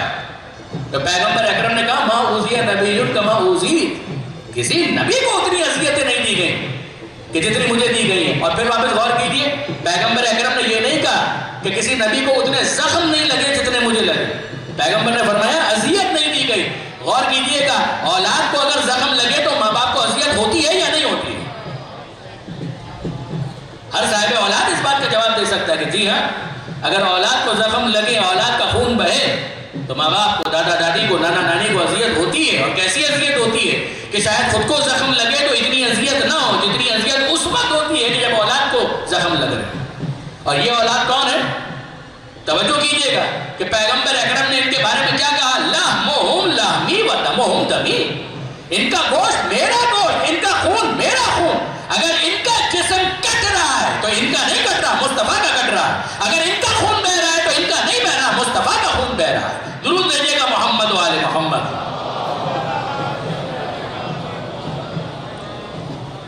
اور شاید یہ بھی ایک راستہ کہ پیغمبر اکرم نے فرمایا کہ حسین منی وانا من الحسین, کہ حسین مجھ سے ہے اور میں حسین سے ہوں. اور فرمایا برادران عزیز, اور شاید یہ بھی ایک وجہ ہے کہ پیغمبر اکرم نے امام حسین کو اپنا لعاب بطور غذا عطا کیا, کہ جو ان کا وجود ہے وہ غذا بن کر حسین کے خون میں شامل ہوگا. یوں تو ہے ہی حسین مصطفیٰ کا خون, مگر ذرا غور فرمائیے, لعاب کے ذریعے سے بھی وجود مصطفیٰ کو منتقل کیا جا رہا ہے وجود حسین کے اندر. غور فرمایا برادران عزیز آپ. اب آئیے اگر اس کو تھوڑا سا اور آگے بڑھائیں اور اس بات پر غور کریں کہ حسین مظلوم کے جزو رسول ہونے کی کوئی اور دلیل بھی ہے, تو مجھے اپنے پاس سے کہنے کی کوئی ضرورت نہیں. اب میں آپ کی خدمت میں جو نام لینے جا رہا ہوں, شاہ عبدالعزیز محدث دہلوی, صاحب علم جانتے ہیں, صاحب علم جانتے ہیں شاہ عبدالعزیز محدث دہلوی. ان کی کتاب ہے سر الشہادتین. یہ شخصیت کون ہے؟ شیعہ ہے؟ جواب ٹھیک ہے, قطع شیعہ نہیں ہے بلکہ شیعوں کے مخالف ہیں, اور شیعوں کی رد میں انہوں نے کتاب لکھی, اور ایسی کتاب لکھی کہ جو ان کے نام کا قائم مقام قرار پائے, تحفہ اثنا عشریہ. یہ شیعوں کے خلاف کتاب لکھی گئی, اور اتنی مشہور کتاب ہے کہ ان کے نام کی جگہ ان کو کہا جاتا ہے صاحب تحفہ اثنا عشریہ, صاحب تحفہ. تو شیعہ تو نہیں ہے. اچھا عام کوئی مسلمان ہے؟ جواب دی نہیں, بہت بڑے عالم ہیں. محدث دہلوی بہت معروف فیملی ہے, شاہ ولی اللہ محدث دہلوی ان کے والد, شاہ عبدالحق محدث دہلوی, شاہ عبد القادر, یہ ساری پوری فیملی علماء کی فیملی. یہ شاہ عبدالعزیز محدث دہلوی مشائخ تصوف میں بھی معروف شخصیت ہے, صوفیوں میں بھی. اہل حدیث بھی ان کا احترام کرتے ہیں, حنفی علماء کے نزدیک بھی محترم, یعنی اتنی اہم شخصیت. اور یہ شاہ عبدالعزیز محدث دہلوی کتاب لکھ رہے ہیں سر الشہادتین. سر کا مطلب ہے راز. شہادت آپ جانتے ہیں, شہادتین دو شہادت, دو شہادتوں کا راز. یہ ہے شاہ صاحب کی کتاب کا نام. کتاب کیا ہے؟ کتابچہ, چند صفحات پر مشتمل, 10 سے 15 صفحے, یعنی جس سائز میں آپ چھاپ دیجیے اس کے اعتبار سے اس کا حجم اور کم یا زیادہ ہو جائے گا, مگر کوئی بہت طولانی کتاب نہیں ہے. ان کے ایک شاگرد نے اسی کتاب کی شرح بھی لکھی, اور ان کے شاگرد کی زندگی ہی میں وہ شرح شائع بھی ہے. یہ شاہ عبدالعزیز محدث دہلوی, انہوں نے جو کتاب لکھی سر الشہادتین, دو شہادتوں کا راز, اس کی بنیاد کیا ہے؟ اس کی بنیاد ہی اس بات پر ہے کہ حسین جزو رسول ہے. اس کی بنیاد ہے اس بات پر کہ حسین جزو رسول ہے. میں عرض کروں آپ کی خدمت میں کہ انہوں نے اس کا مقدمہ تحریر کیا, یعنی تمہیدی باتیں بیان کی, اور پیغمبر اکرم کا تقابل کیا ما قبل کے انبیاء کے ساتھ. اور اس میں ارشاد فرماتے ہیں کہ بھائی خلاصہ عرض کر رہا ہوں, یعنی انٹرنیٹ پر آپ کو آسانی کے ساتھ مل جائے گی, اردو ترجمہ بھی مل جائے گا. وہ فرماتے ہیں کہ ہمارے نبی اور ما قبل کے انبیاء, تو فرق یہ ہے کہ ما قبل کے انبیاء کو جو فضیلتیں ملی ویسی ہی فضیلت ہمارے رسول کو پروردگار نے عطا کی یا اس سے بہتر عطا کی. شجاعت ہے، سخاوت ہے، بردباری، تحمل، جو اوصاف کمال ہو سکتے ہیں ماضی میں انبیاء کو جو دیے گئے، کہ وہ اوصاف کمال، وہ فضائل، وہ فضیلتیں ہمارے رسول کو بھی ملے یا ان سے بھی زیادہ ملے. اس کی انٹینسٹی، اس کی شدت اس سے زیادہ تھی جو ماقبل کے انبیاء کو پروردگار عالم نے عطا کی. لیکن اب اس کے بعد فرماتے ہیں کہ تمام اوصاف تو ملے مگر ایک صفت نہیں ملی. جو ان کا نظریہ ہے وہ میں آپ کے سامنے عرض کر رہا ہوں کہ ایک صفت نہیں ملی. وہ صفت کون سی ہے؟ کہ صفت شہادت. تو حضور قتل تو نہیں ہوئے، اور خدا کی راہ میں قتل ہونا ایک بہت بڑی سعادت، بہت بڑا مرتبہ، بہت بڑی فضیلت، بہت بڑا مقام ہے، مرتبہ ہے. مگر ہمارے رسول اس صفت سے محروم رہے. پروردگار عالم نے یہ صفت شہادت ان کو عطا نہیں کی. اور پھر اس کی وجہ بھی ڈسکس کی کہ بھئی اسلام نیا نیا تھا، اگر حضور قتل ہو جاتے تو بڑا افراتفری کا معاملہ ہو جاتا، فساد ہو جاتا، اسلام کی ترقی رک جاتی. آسان لفظوں میں حکمت الہی اس بات کی متقاضی نہیں ہوئی کہ پیغمبر اکرم کے سر پر تاج شہادت کو رکھا جائے، لہذا وہ طبعی موت اس دنیا سے چلے گئے. جو انہوں نے لکھا ہے وہ میں آپ کے سامنے بیان کروں. اب اس کے بعد شاہ صاحب فرماتے ہیں کہ مگر خداوند متعال یہ نہیں چاہتا تھا کہ اس کا حبیب اس صفت سے بھی محروم رہے. بظاہر قتل تو نہیں ہوئے تو بظاہر تو محروم رہ گئے. اب یہ ان کا تھیسس ہے. وہ فرماتے ہیں لیکن پروردگار یہ نہیں چاہتا تھا کہ ان کا حبیب صفت شہادت سے محروم رہے. خدا یہ چاہتا تھا کہ میرے مصطفیٰ کے سر پر تاج شہادت بھی سجے. تو اس کے لیے کیا کیا جائے؟ تو اس کے لیے پروردگار نے اپنے حبیب کو دو نواسے عطا کی. دو نواسے عطا کی، حسن اور حسین. اور پھر فرماتے ہیں کہ شہادت کی بھی دو قسمیں ہیں، نواسے بھی دو ہیں. شہادت کی دو قسمیں کون سی ہیں؟ کہ ایک شہادت خفی اور دوسری شہادت جلی. شہادت خفی اسی کا دوسرا نام شہادت سری، شہادت جلی اسی کا دوسرا نام شہادت جہری. خفی یعنی چھپی ہوئی شہادت، جلی یعنی جس کے اندر شہادت آشکار. زہر کے ذریعے سے شہادت ہو تو زہر چھپا کر ڈال دیا جاتا ہے، تو سبب شہادت چھپا ہوا ہے، پوشیدہ ہے. اور اگر آپ اجازت دیں تو میں ایک لفظ اور کہہ دوں اور آپ کے ذوق سے بہت قریب ہو کر کہہ دوں کہ شہادت خفی وہ ہوتی ہے کہ جس میں قاتل چھپا ہوا ہوتا ہے. شہادت سری وہ کہ جس کے اندر قاتل روپوش ہے، چھپا ہوا ہے. اور شہادت جہری یا شہادت جلی وہ کہ جس کے اندر قاتل آفتاب نیم روز میں جس طرح سے چیز روشن ہوتی ہے اسی طرح قاتل روشن ہوتا ہے. تلوار چلا رہا ہے یا اس کے حکم سے تلوار چلائی جا رہی ہے. تو یاد رکھیے گا برادران عزیز کے قاتل واضح اور روشن ہو، تلوار کے ذریعے سے لڑائی ہو رہی ہو تو پھر اس کو کہتے ہیں شہادت جہری یا شہادت جلی. زہر کے ذریعے سے ہے شہادت تو شہادت خفی یا شہادت سری. تو شاہ صاحب فرماتے ہیں کہ شہادت کی بھی دو قسمیں ہیں اور نواسے بھی دو ہیں. اور مقصد یہ ہے کہ اپنے حبیب کو صفت شہادت سے متصف کرنا ہے، تاج شہادت سجانا ہے. تو پروردگار نے دونوں شہادتوں کو دو نواسوں میں تقسیم کر دیا. حسن کو شہادت خفی دے دی اور حسین کو شہادت جلی دے دی. اور پھر فرماتے ہیں کہ یاد رکھنا کہ حسن کی شہادت نہیں ہے، رسول کی شہادت ہے. اور حسین کی شہادت نہیں ہے، رسول کی شہادت ہے. غور فرمایا آپ نے برادران عزیز کہ یہاں تک تو شاہ صاحب نے کہہ دیا کہ حسن کی شہادت حسن کی نہیں ہے، حسن کی شہادت رسول کی شہادت. حسین کی شہادت حسین کی نہیں ہے، حسین کی شہادت رسول کی شہادت ہے. تو میں علماء کی اتباع میں یہ جملہ کہنا چاہتا ہوں، شاہ صاحب ہوتے تو خود ان سے پوچھ لیتا کہ منطقی طور پر اس کے علاوہ اب اور کوئی نتیجہ نکل ہی نہیں سکتا. اتنا تو شاہ صاحب نے کہہ دیا نا کہ حسن کی شہادت رسول کی شہادت ہے، حسین کی شہادت رسول کی شہادت ہے. تو اب شاہ صاحب ذرا مجھے اطمینان سے بتائیے تو صحیح کہ حسن کا قاتل رسول کا قاتل ہوا یا نہیں، اور حسین کا قاتل رسول کا قاتل ہوا یا نہیں. حسن کا قاتل، جب حسن کی شہادت رسول کی شہادت ہے تو حسن کا قاتل رسول کا قاتل ہے. اور اگر حسین کی شہادت رسول کی شہادت ہے تو حسین کا قاتل رسول کا قاتل ہے. اب ہم سے مت سوال کیجئے، جو آپ رسول کے قاتل کو کہنا چاہتے ہیں وہ حسن کے قاتل کو کہیے، وہی حسین کے قاتل کو کہیے. اپنی تربیت کے مطابق، اپنی تہذیب کے مطابق جو آپ الفاظ مناسب سمجھتے ہیں رسول کے قاتل کے لیے وہ آپ کو کہنا چاہیے. نام آپ کو نہ پتا ہو کہ قاتل کون ہے، مگر اتنا تو کہیے جس نے بھی قتل کی. درود بھیجیے گا محمد و آل محمد.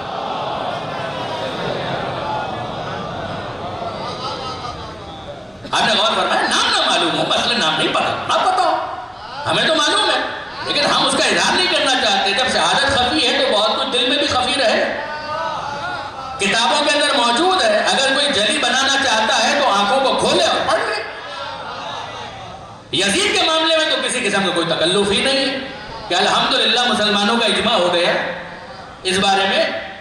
تو اب برادران عزیز غور فرمائیے گا کہ اب اسی کے ساتھ ہمارے لیے ایک اور مسئلہ حل ہوگا. یعنی میں بہت احترام کے ساتھ دیکھیے بہت اچھی فضا ہونی چاہیے کہ جس میں عزاداری. ذرا غور فرمائیے کہ عام طور پر ایک سوال کیا جاتا ہے اور پھر میں کہتا ہوں کہ ہو سکتا ہے کہ سوال سمجھنے کے لیے ہو تو اچھی بات ہے, اس میں کوئی حرج بھی نہیں کہ بھئی رسول اور حسین, رسول افضل ہے, بے شک افضل ہے. اگر آپ رسول کا دن تو اتنا نہیں مناتے جتنا حسین کا دن مناتے. عشرے تو حسین کے نام پر ہو, رسول کے نام پر تو عشرے نہیں ہو رہے. تو برادران عزیز ایک آسان سا جواب تو یہ ہے کہ آپ منا لیجیے, ہم شریک ہو جائیں گے. یہاں ہم منا رہے ہیں, آپ آ جائیے شریک ہو جائیے. وہاں ہم شریک ہو جائیں گے اور شریک ہوتے ہیں, ہو جائیں گے کیا, ہوتے ہیں شریک. جتنا بھی انتظام ہو, ہمارے یہاں بھی اہتمام ہوتا ہے, کوئی شک نہیں. 17 ربیع الاول کی میلادیں محفلیں ہوتی ہیں اور مجلسیں بھی ہوتی ہیں, بے شک ہوتی ہیں, مگر وہ اہتمام اگر کوئی کہے تو جناب اب مسئلہ یہ ہے کہ شاہ صاحب نے تو ہماری مشکل کو حل کر دیا. شاہ عبدالعزیز محدث دہلوی نے تو ہماری مشکل کو حل کر دیا. کیا کہہ کر کہ حسین کی شہادت حسین کی نہیں ہے, رسول کی ہے. تو اب اس کا مطلب کیا ہوا کہ جب ہم کیلنڈر دیکھتے ہیں تو ہمیں 2 تاریخیں نظر آتی ہیں, ایک وفات رسول کی تاریخ, ایک شہادت رسول کی تاریخ. اب آپ انصاف کیجئے کس کو زیادہ منع.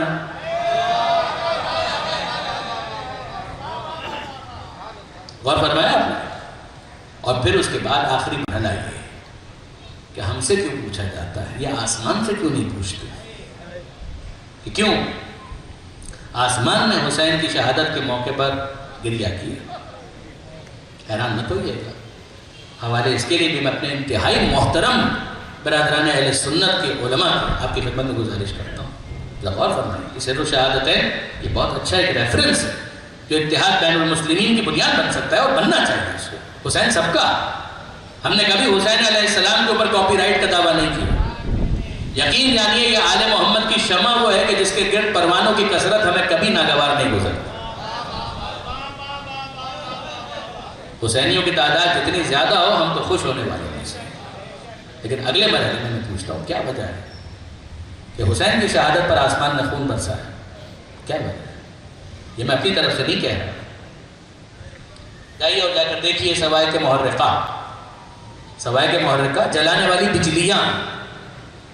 قبلہ مولانا عرفانی صاحب تشریف فرما وہ تائید کریں گے. سوائے بجلیاں محرقہ جلانے والی بجلیاں. کس کے خلاف یہ کتاب لکھی گئی؟ شیعوں کے خلاف کتاب لکھی گئی. لکھنے والے کون ہیں؟ ابن حجر مکی. اس کا اردو ترجمہ ہوا برق سوزاں کے نام سے. اسی سے آپ اندازہ کر سکتے ہیں کہ اس کا کیا مطلب.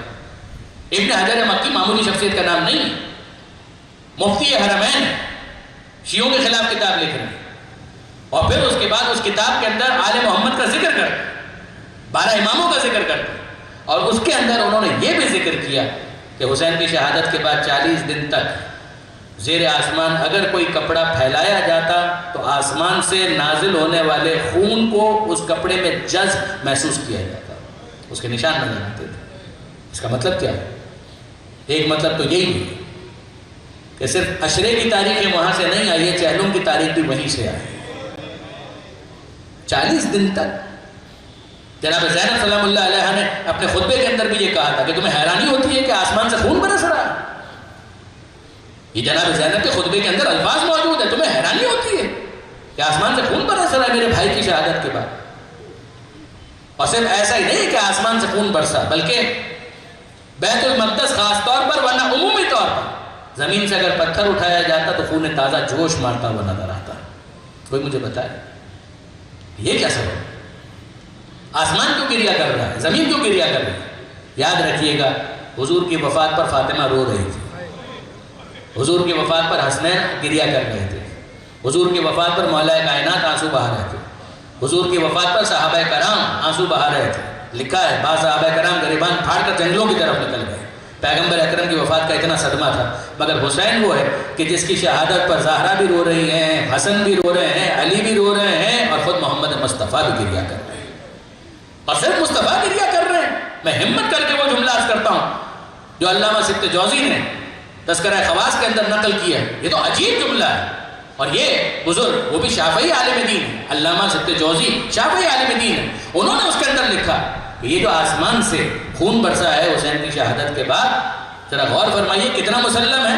وہ اس کو ڈاؤٹ نہیں کر رہے, وہ اس کی علمی توجیہ کر رہے ہیں وہ کہہ رہے ہیں کہ جو آسمان سے خون کی بارش ہوئی ہے یہ کیا ہے؟ کہ یہ پروردگار عالم کے حزن کی کائناتی تعبیر ہے۔ کیا مطلب؟ کہ خدا جسم و جسمانیت سے ماورا ہے، خدا کی آنکھ نہیں ہے، خدا کے ہونٹ نہیں ہے، لیکن خدا خوش ہوتا ہے، جملے ہیں کہ نیکی کرو خدا خوش ہوتا ہے، گناہ مت کرو ورنہ خدا ناراض ہوتا ہے۔ تو خدا ناراض ہوتا ہے تو کیا مطلب؟ ہم جب ناراض ہوتے ہیں تو تیوریوں پر بل پڑ جاتے ہیں، تو خدا بھی اس طرح سے ناراض ہوتا ہے۔ اگر ہم ناراض ہوتے ہیں تو رخسار کے اوپر سرخی زیادہ نمایاں ہو جاتی ہے، تو کیا پروردگار عالم بھی اس طرح سے ناراض ہوتا ہے؟ وہ تو جسم و جسمانیت سے ماورا ہے، وہ تو ہونٹوں کا پیدا کرنے والا ہے، رخسار کو خلق کرنے والا ہے، آنکھیں پیدا کرنے والا ہے، تو اس کے خوش ہونے کا کیا مطلب؟ اس کے ناراض ہونے کا کیا مطلب؟ جب وہ اجر دیتا ہے تو پتہ چلتا ہے کہ وہ خوش ہے، جب وہ عذاب نازل کرتا ہے تو پتہ چلتا ہے کہ وہ ناراض ہے۔ اگر آسمان سے پتھروں کی بارش ہو تو خدا ناراض ہے، اور اگر آسمان سے خون کی بارش ہو تو اس کا کیا مطلب ہے؟ خدا غمگین ہے۔ جو علامہ سبت جوزی نے الفاظ استعمال کیے کہ یہ خدا کے گریے کی ایک تعبیر ہے، کیا عجیب نہیں ہے؟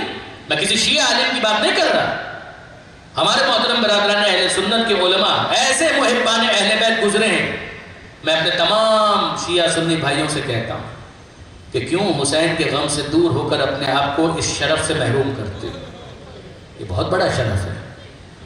ارے اگر گریہ خلاف دین ہوتا تو مجھے آپ انصاف سے بتائیے کیا آسمان گریہ کرتا؟ یہ قرآن مجید کہہ رہا ہے فرعون اور آل فرعون کی غرقابی کے موقع پر کہ ما بقت علیہم السماء والارض وما کانوا منظرین، کہ جب وہ غرق ہوئے تو نہ ان پر آسمان رویا نہ زمین روئی۔ یہ خود اس بات کی دلیل ہے کہ کوئی ایسا نور نظر پروردگار ہے کہ جس پر آسمان بھی گریہ کرے گا، زمین بھی آنسو بہائے گا، اور آنسو بہایا، گریہ کیا زمین اور آسمان میں۔ اور میں آپ کی خدمت میں عرض کروں برادران عزیز، یہی شاہ عبدالعزیز محدث دہلوی، ان کی ایک اور بات سن لیجیے۔ ان کی ایک کتاب ہے جس کا نام ہے فتاوی عزیزی، جس کو فتاوی عزیزیہ بھی کہا جاتا ہے۔ پشاور سے شائع ہوا نسخہ تھا، وہ میں دیکھ کر آ رہا ہوں، آپ کو انٹرنیٹ پر بھی مل جانا چاہیے انشاءاللہ، اور وہ فارسی میں، اور اس میں شاہ صاحب سے کوئی سوال کرتا ہے۔ عجیب ہے، دیکھیے برادران عزیز کیا الفاظ ہیں۔ شاہ عبدالعزیز محدث دہلوی میں یاد دلانے کی ضرورت محسوس نہیں کرتا، صوفیوں کے نزدیک محترم، اہل حدیث علماء کے نزدیک محترم، حنفی علماء کے نزدیک محترم، تمام برادران اہل سنت کے نزدیک محترم، ان کی کتاب فتاوی عزیزی، اور اس کے اندر کوئی سوال کر رہا ہے ان سے کہ شاہ صاحب یہ بتائیے، فارسی میں ہے، میں ترجمہ اور خلاصہ اس کا آپ کی خدمت میں عرض کر رہا ہوں کہ شاہ صاحب یہ بتائیے عاشور کے دن آپ کا طریقہ کار کیا ہوتا ہے؟ عاشور تو ہر سال آتا ہے، تو آپ ارشاد فرمائیں گے کہ آپ کا عاشور کے دن کیا طریقہ کار ہوتا ہے؟ کیا آپ یقین کریں گے کہ شاہ صاحب نے مجلس کا لفظ استعمال کیا، گریے کا لفظ استعمال کیا، بکا کا لفظ استعمال کیا، اور کس طرح سے؟ وہ فرماتے ہیں عاشور کا دن آتا ہے تو میرے گھر میں اہتمام ہوتا ہے، 400 سے 500 افراد، بلکہ کبھی اس سے بھی زیادہ میرے گھر میں اکٹھے ہوتے ہیں۔ مجھے بتائیے برادران عزیز، یہ 400-500 افراد جو اکٹھے ہو رہے ہیں شیعہ تھے؟ اتنے بڑے اہل سنت کے عالم دین، ان کے گھر میں عاشور کے دن اگر یہ اجتماع ہو رہا ہے 400-500، اور وہ خود کہہ رہے کبھی اس سے بھی زیادہ، اور اس کے لیے وہ لفظ کیا استعمال کرتے ہیں؟ مجلس منعقد ہوتی ہے۔ اور پھر کیا فرماتے ہیں کہ عاشور کے دن جب یہ اجتماع ہو جاتا ہے، میرے گھر والے بھی اس میں شامل ہوتے ہیں، پھر اس کے بعد یہ حقیر منبر پر چلا جاتا ہے، کرسی پر بیٹھ جاتا ہے، اور پھر ایک کام کرتا ہے۔ اور وہ کام کیا ہے؟ وہ کام یہ ہے کہ میں ان حدیثوں کو پڑھتا ہوں کہ جو حسنین کریمین کے فضائل کے طور پر پیغمبر اکرم سے ہم تک پہنچی، جو حسن کے بارے میں آئی، حسین کے بارے میں آئی، تو میں وہ فضائل والی حدیثیں پڑھا کرتا ہوں۔ اور پھر اس کے بعد اسی پر اختتام نہیں کرتا، پھر اس کے بعد مسائل سے متعلق وہ حدیثیں پڑھتا ہوں کہ جو حسین کی شہادت سے متعلق پیغمبر اکرم سے ہم تک پہنچی ہے۔ اور پھر فرماتے ہیں خاص طور پر ام سلمہ کی روایت، جناب ام سلمہ کی روایت رضی اللہ تعالی عنہا، ام المومنین، ہماری ماں، ان سے جو روایت ہم تک پہنچی ہے میں اس کو خاص طور پر پڑھتا ہوں، اور اس کے علاوہ ابن عباس سے جو روایت ہم تک پہنچی ہے اس کو بھی پڑھتا ہوں۔ یہ سب وہ ہیں کہ جو حسین کی شہادت سے متعلق ہے۔ اور پھر اس کے بعد عجیب جملہ یہ، وہ فرماتے ہیں کہ میں ان مرثیوں میں سے بھی کچھ چیزیں پڑھتا ہوں جو بیویوں نے جنات سے سنے تھے، پریوں سے سنے تھے۔ یہ ان کے الفاظ ہیں، جنات و پری، یہ دونوں لفظ انہوں نے استعمال کیے۔ آپ نے غور فرمایا؟ یہ سب کچھ وہ جو بیان کر رہے ہیں عزیزان، آخر میں کیا کہتے ہیں آخر میں فرماتے ہیں کہ اگر یہ ساری چیزیں میرے نزدیک مشروع نہ ہوتی، یہ لفظ انہوں نے استعمال کیا، مشروع، اگر جائز نہ ہوتی تو میں ایسا کبھی بھی نہ کرتا.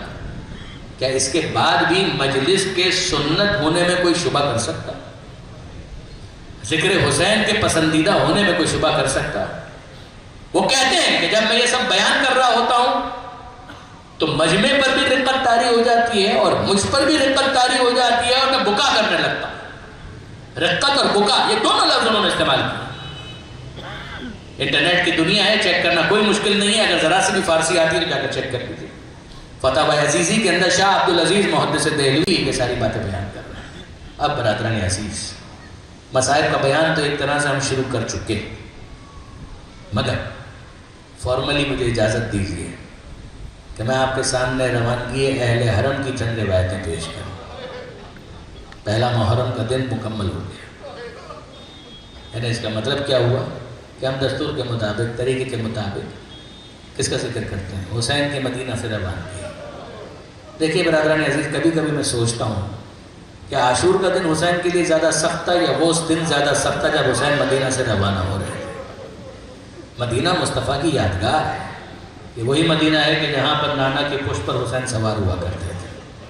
یہ وہی مدینہ ہے کہ جہاں پر مصطفیٰ حسین کے لیے سواری بنا کرتے تھے.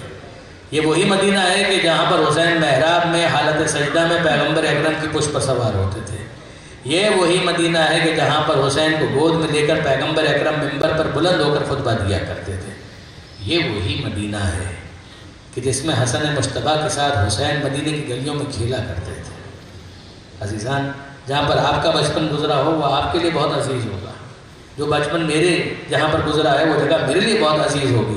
ذرا سوچئے کہ حسین کے لیے مدینہ منورہ کتنا پیارا ہے، اور حسین کو اسی مدینے کو ترک کرنا پڑ رہا ہے، وہی مدینہ چھوڑنا پڑ رہا ہے. اور جب حسین مدینہ سے روانہ ہو رہے تھے تو عجیب الفاظ ہیں روایات کے کہ کبھی پیغمبر اکرم کی قبر پر جاتے ہیں، کبھی ماں فاطمہ زہرا کی قبر پر جاتے ہیں، کبھی بھائی حسن مجتبیٰ کی قبر پر جاتے ہیں. مگر عجیب الفاظ ہیں کہ جب حسین پیغمبر اکرم کی قبر پر جاتے ہیں تو قدم جمع جمع کر چل رہے تھے، قدم جمع جمع کر رکھ رہے تھے. جب حسن کی قبر پر آئے تو قدم جمع جمع کر رکھ رہے تھے. مگر جب ماں فاطمہ زہرا کی قبر پر آئے، اللہ اکبر، تو ویسے آئے کہ جیسے ایک چھوٹا بچہ ماں کی طرف لپکتا ہے. اماں تیرا حسین تیرے پاس آ گیا. اور قبر فاطمہ زہرا پر پہنچ کر کہا السلام علیکی یا اماں، اے ماں فاطمہ زہرا اپنے حسین کا سلام قبول کر.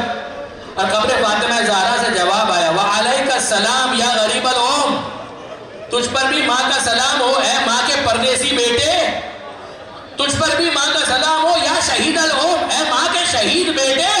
وعلیک السلام یا مظلوم الام، اور تجھ پر بھی ماں کا سلام ہو اے ماں کے مظلوم بیٹے.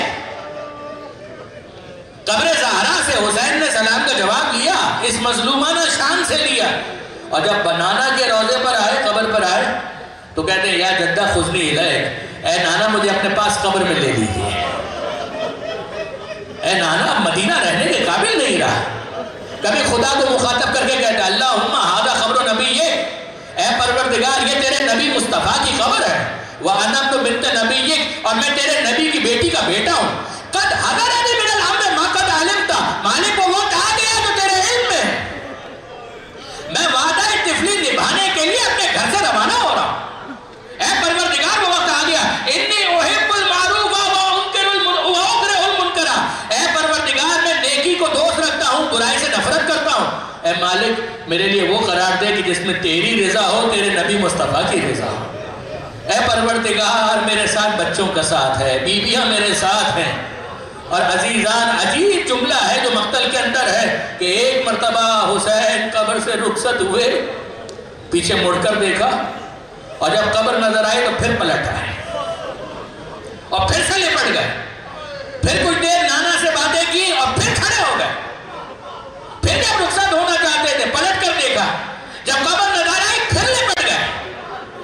یہ کیا ہو رہا ہے حسین ابن علی کے ساتھ؟ یہ اس وقت سمجھ میں آئے گا جب کوئی زیارت کے لیے حسین کی قبر کے قریب جائے. جب سلام آخر کرنے کے بعد، الوداعی سلام کرنے کے بعد آپ میں سے جو گیا ہے اللہ اس کی زیارت کو قبول کرے، اور جو نہیں جا سکے خدا انہیں بار بار ظاہر حسین بنائے. عزیزان جب آخر حسین کی زری سے رخصت ہوتے ہیں تو کیا کہہ کر رخصت ہوتے ہیں؟ مولا سلام آخر، وداع آخر. مگر جب پلٹتے ہیں پیچھے مڑ کر دیکھتے ہیں زری نظر آتی ہے، دل مچل جاتا ہے، مڑتے ہیں اور تیزی کے ساتھ دوڑتے ہیں، پھر زری سے لپٹ جاتے ہیں، پھر پلٹتے ہیں، مڑ کر دیکھتے ہیں، پھر زری سے لپٹ جاتے ہیں کہ مولا پھر جانے کب آپ کا روضہ دیکھنا نصیب ہو. بس وہی حسین کی کیفیت ہے، مصطفیٰ کی قبر سے بار بار لپٹ جاتے ہیں. مگر آخر میں حسین نے ایک عجیب کام کیا. حسین نے آخری زیارت کے موقع پر اپنا رخسار قبر پیغمبر پر رکھا، اور اب الفاظ یہ ہیں کہ حسین کو نیند آ گئی، حسین کی آنکھ لگ گئی. عزیزوں یہ کتنی بے جوڑ لفظ ہے کہ کہاں وہ کیفیت کہ حسین پلٹنا چاہتے ہیں اور کہاں یہ کیفیت کہ رخسار قبر پر رکھی اور حسین کو نیند آ گئی. علامہ سید علی نقی صاحب کا تبصرہ ہے، وہ فرمایا کرتے تھے نفسیات کے بدلنے سے اثر بدل جاتا ہے، نفسیات کے بدلنے سے اثر بدل جاتا ہے. جب حسین نے اپنا رخسار قبر پیغمبر پر رکھا تو حسین کو نانا کا سینہ یاد آیا، وہی سینہ کے جس پر حسین سر رکھ کر سویا کرتے تھے. جب وہ سینہ یاد آیا تو حسین کی آنکھوں میں نیند آ گئی. بس عزیزوں یہ خاندان اہل بیت میں سینے پر سونے کی رسم بہت دور تک گئے. وہ مصطفیٰ کا سینہ جس پر حسین سر رکھ کر سویا کرتے تھے، اور وہ حسین کا سینہ جس پر سکینہ سر رکھ کر سویا کرتی تھی، اور اسی سینے کو تلاش کرتے ہوئے شام غریبہ میں فریاد کر رہی تھی، اے بابا کہاں ہو، آواز دو، تجھے معلوم ہے تیری سکینہ کو تیرے سینے کے سوا نیند.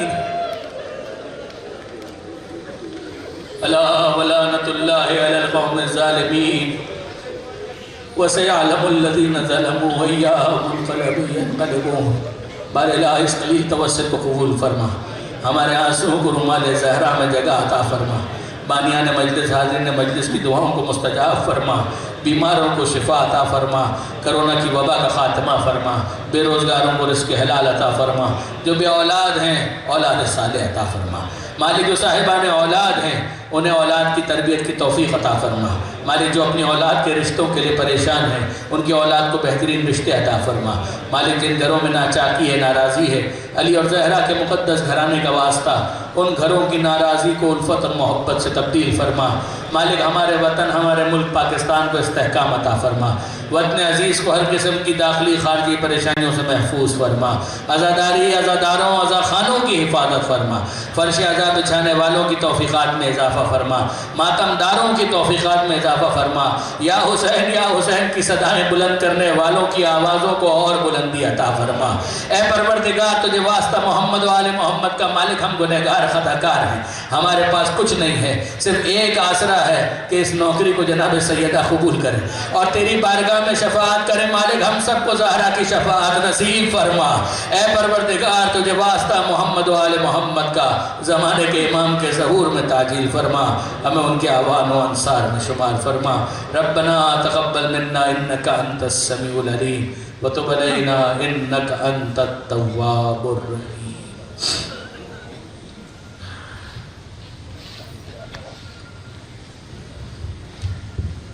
توجہ برائے زیارت.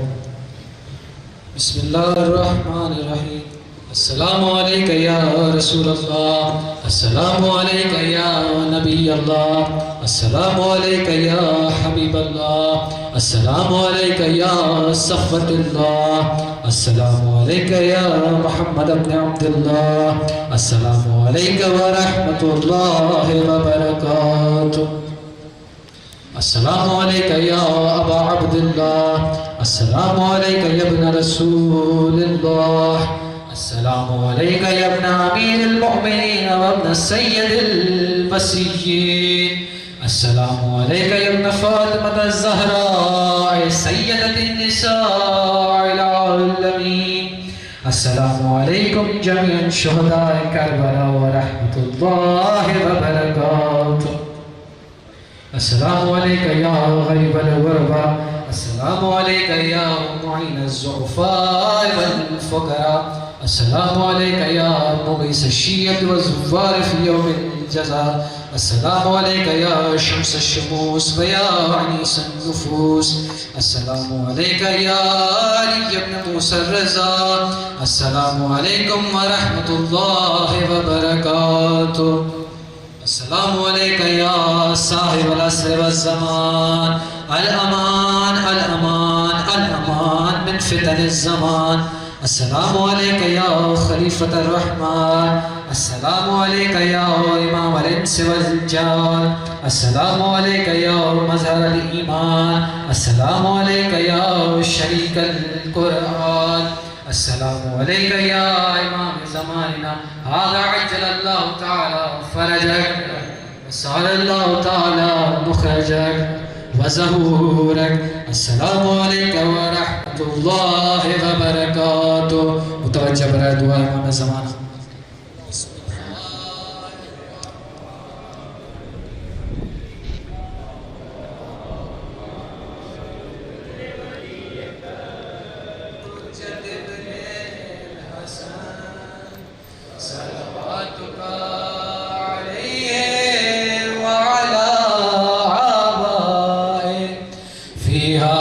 الساعة وفي كل الساعة وليا وحافظا وقاعدا وناصرا ودليلا وعينا حتى تسكنه أرزك طوعا وتمتعه فيها طويلا برحمتك يا أرحم الراحمين.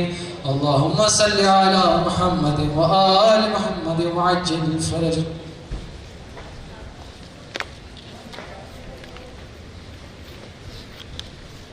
چند ضروری اعلانات سماعت فرمائیں.